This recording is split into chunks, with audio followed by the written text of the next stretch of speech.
Okay, so install natin yung yung bago nating gadget para sa BMW. Plug and play lang ito. Good as parang sasalpak mo lang. Parang simple-simple lang siyang isalpak.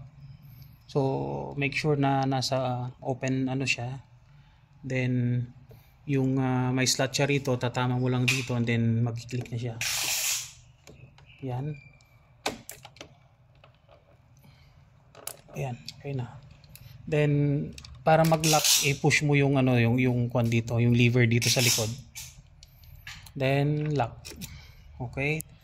Tapos pandari i-on natin. On. Yan, tap navi.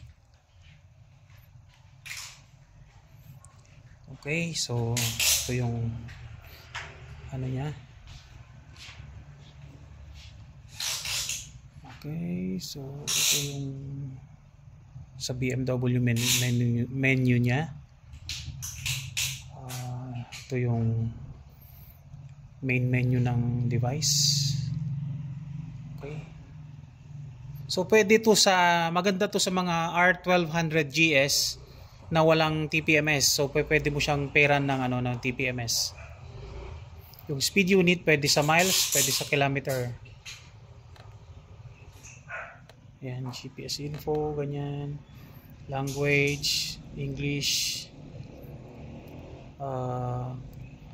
CarPlay, tsaka Android Auto.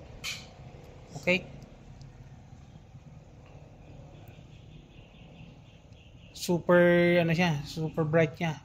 Super bright siya. Kitang-kita sa araw. Well, I'm not sure kung nasa tapat siya ng ng arawan. Sa tingin ko sobrang niya sobrang linaw niya Okay naman. So panda rin natin.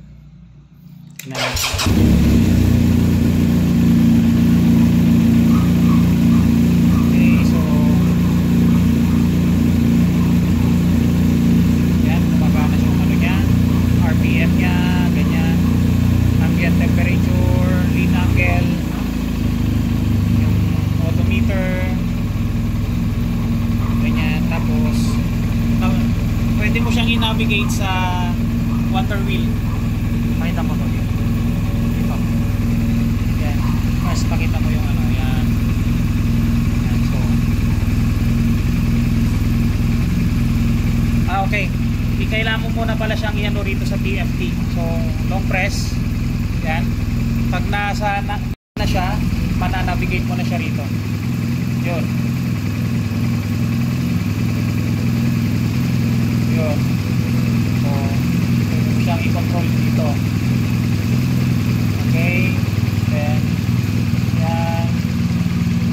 Ganun lang. Dito. Yan.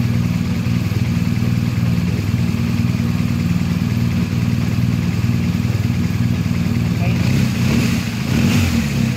So, yung lang pala, yung kailangan mong ilagay sa PSI kasi nga sanay tayo sa PSI. Then yung yung Android Auto, hindi ko pa siya na-prepare. So pwede siya sa CarPlay and then yung Android Auto nga. Ayun, so kung interesado kayo, message nyo lang ako by order basis 16,000.